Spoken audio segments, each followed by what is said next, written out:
guys, welcome back to the shop. So today, the next part of building our little 403 small block stroker is to put the camshaft in, put the timing chain and all that stuff, fun stuff on the plate that goes over the camshaft after we slip it in. We'll torque those bolts on, the little oil deflector thingy, and we will then set up the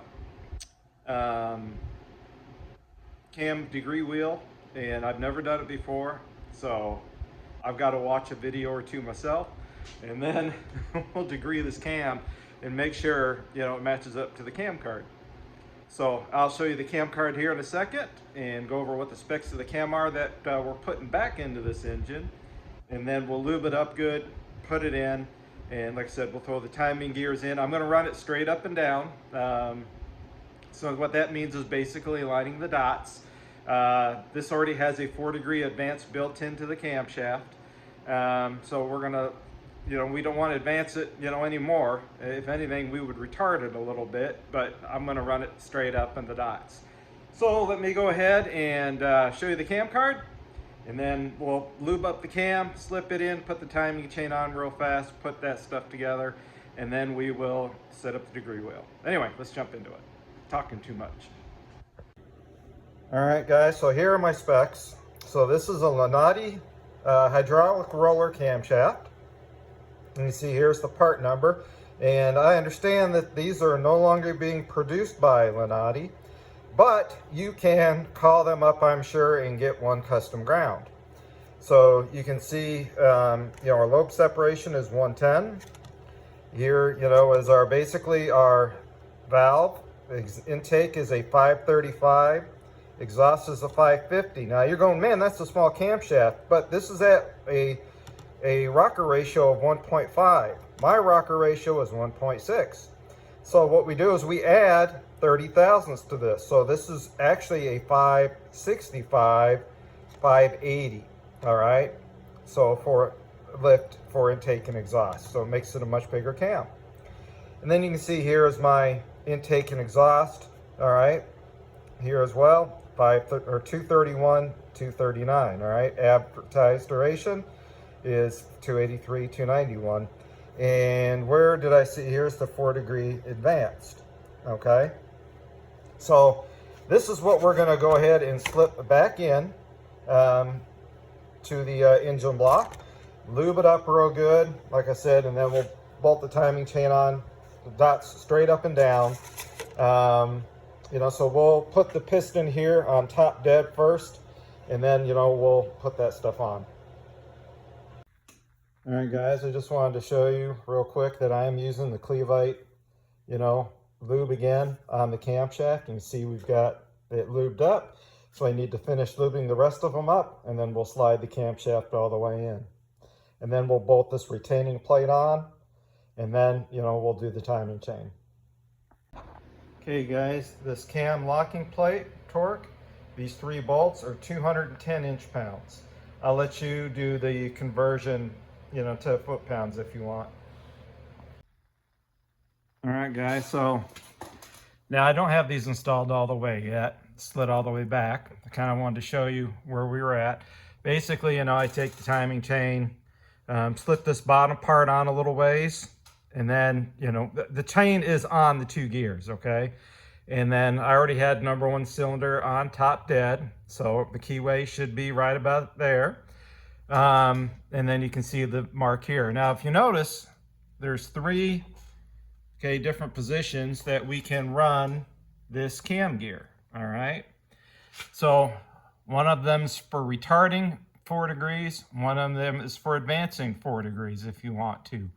Like I mentioned earlier, I'm running straight up because my cam gear already has a 4-degree advance. So basically I take the timing set as a set, slip it on, try to get your your camshaft and the keyway lined up as close as you can, right? So you can slip the cam gear on.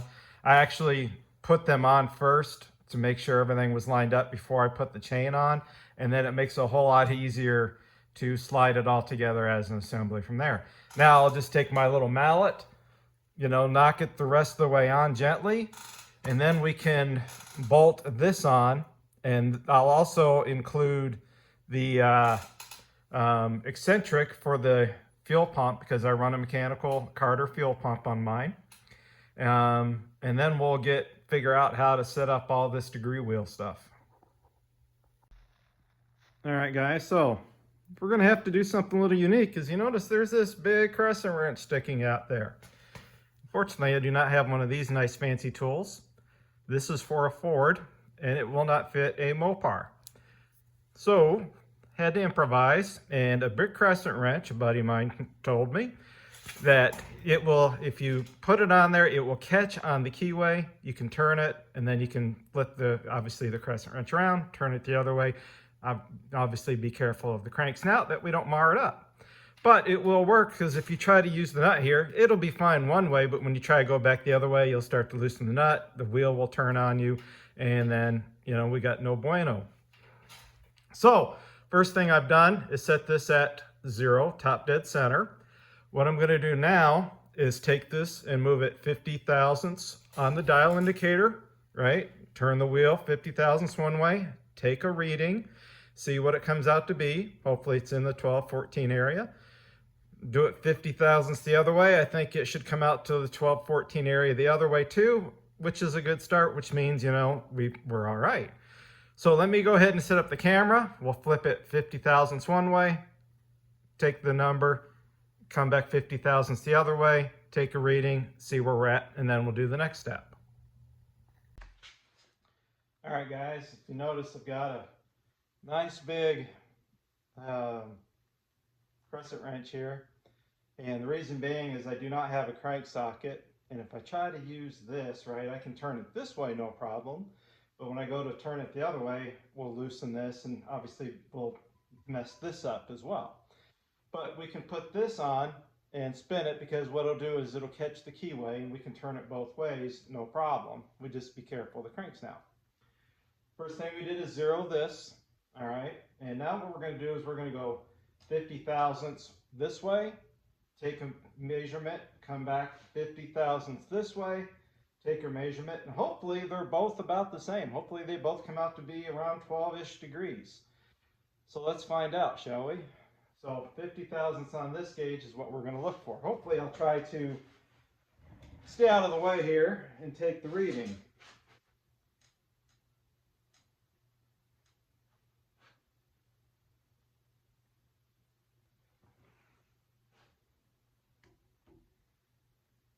Went past it a little bit, so we'll bring it back a little.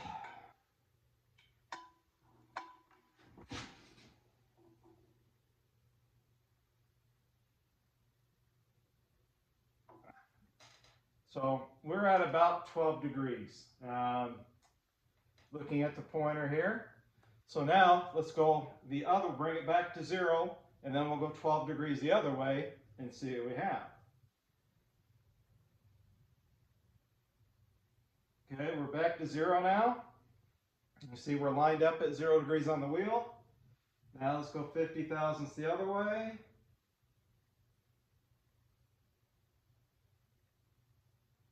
All right, there we go. And it looks like, yeah, we're about 12 degrees the other way as well. That's a good sign, guys. So now let me stop here for a second and we'll get ready for the next phase of what we need to do. All right, guys. So now we've got our degree wheel set on 0. We've got number 1 piston on top dead. We've got this on the lifter bore, or on the lifter. And so basically what we need to do is rotate the engine to find basically the top dead of this number 1 cylinder intake valve. All right. So we'll rotate it, find the sweet spot, if you will, the top of it, 0 this out. Then we'll turn it 50 thousandths one way, take a reading, turn it 50 thousandths the other way, write down the number, add the two numbers together, and then divide by 2, and then hopefully we are near 106 or on 106. Checking this already, it's not on 106, but we're going to check one more time.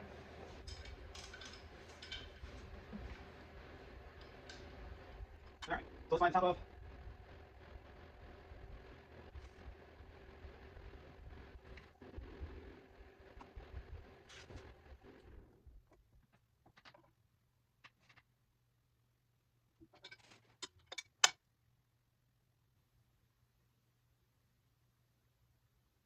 Okay, so right now we found the top of,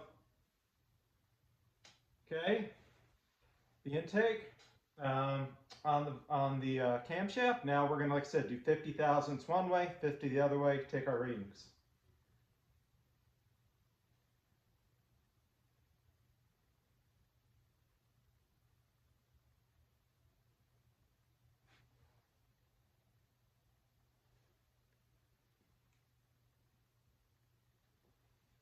So here we have, it's pointing to 148, okay?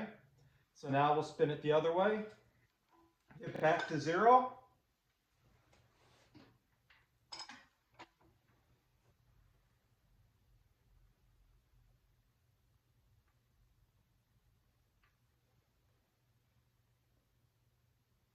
All right, and now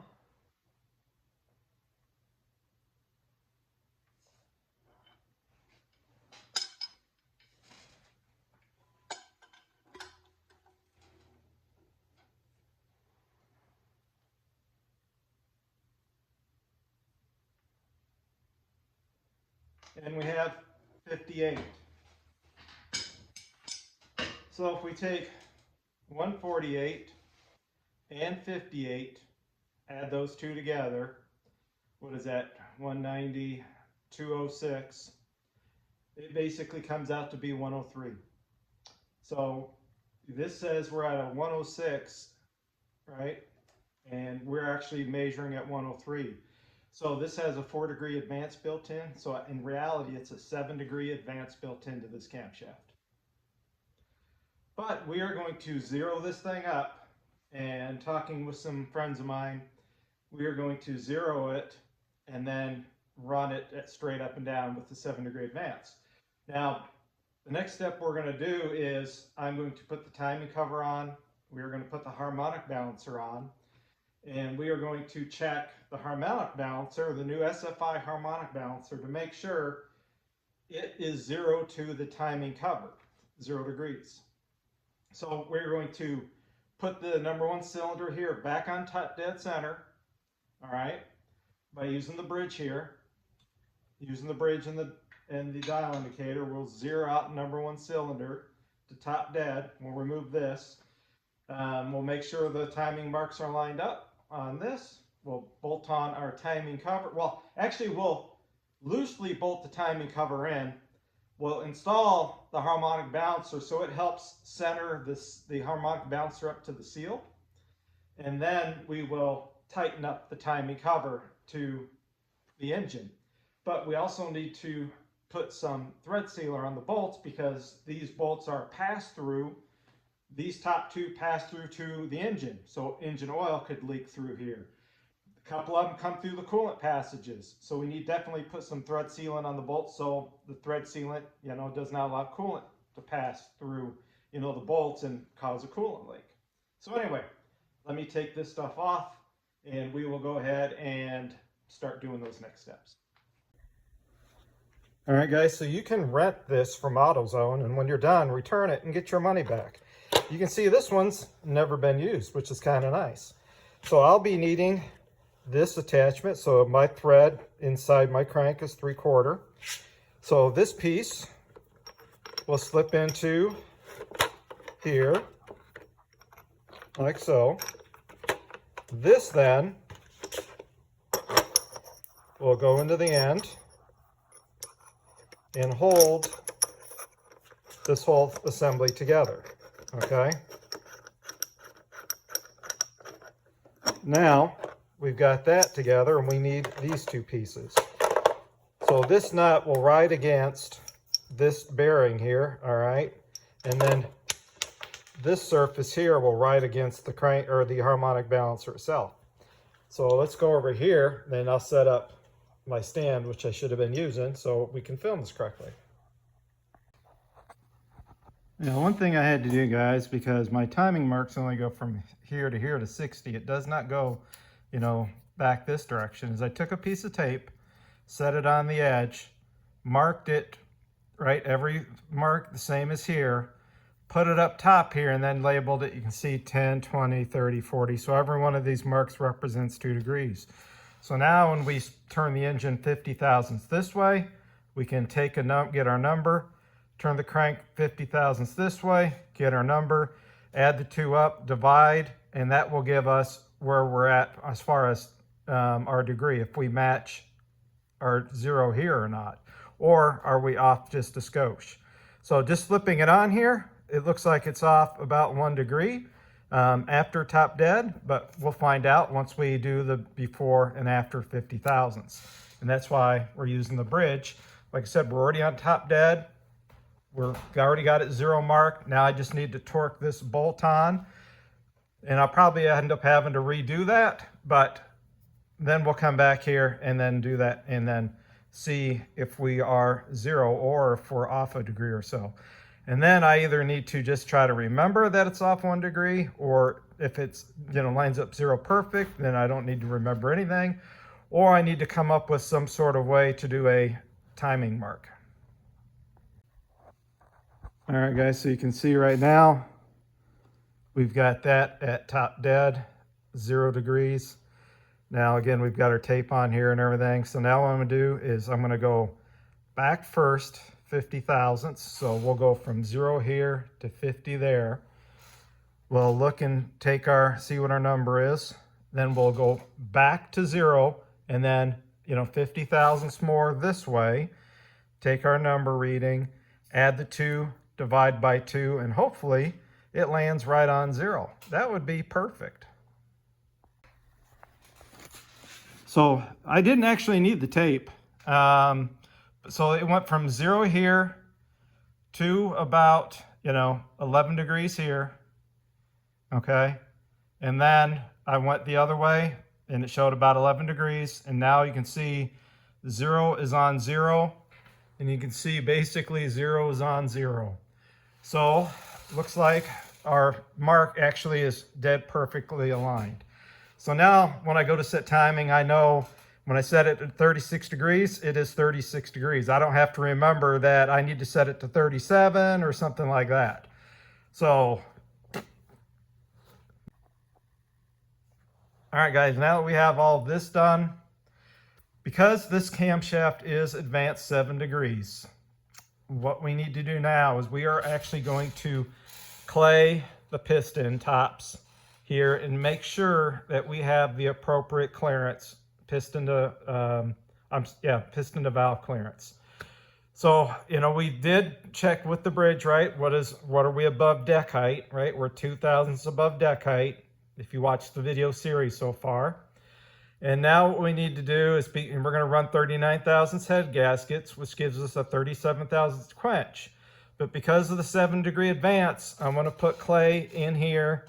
We're going to install an old head gasket, one that's a 39 thousandths head gasket, bolt the head on, put the 2 rockers on with the push rods, adjust them, which isn't not the perfect world. It should be a solid lifter, so that way we don't get the plunger, right, kind of messing things up.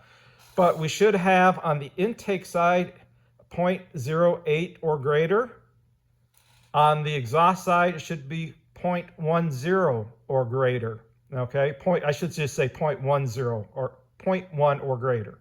So 0.08 or greater, 0.1 or greater on exhaust side. So hopefully maybe we have a skosh more than that because of the hydraulic, camshaft. All right, guys, so got the clay in place. I oiled the piston, oiled the clay, oiled the chamber and the valves of the cylinder head. We've got a gasket in place, and now I've just run the bolts down. I need to torque them to 95 foot-pounds. Then we'll put 2 rockers, 2 push rods in place, adjust those, and then we need to turn the engine 2 revolutions. All right, 2 full revolutions, and then we'll take the valves or the rockers back off, the push rods out, take the cylinder head off, and then we'll check our piston to valve clearance. All right, guys, so what I need to do is adjust the lash. So basically on this setup, what I need to do is tighten this until I can't tighten this, All right, and then we'll give it about a half a turn, 3/4 of a turn, and then lock it down. And then we'll spin the crank over a few more times until we get to number 1 exhaust, and then basically do the same thing. Set it to where you can't turn it anymore, and then do, you know, like a 3/4 turn or so, half 3/4 turn, lock it down. Then we'll do the engine 2 full revolutions, and then we'll take this all back apart and we'll check our clearance.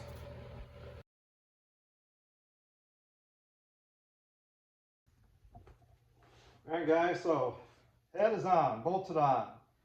We've got the rockers all adjusted. Now we need to turn this 2 full revolutions and then blow this apart, and we'll check our clearances. So there's 1/4, half, 3/4, 1. The good news so far is I'm feeling no binding.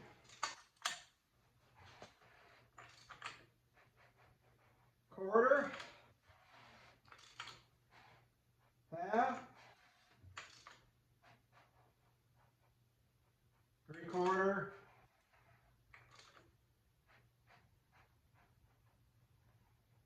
1.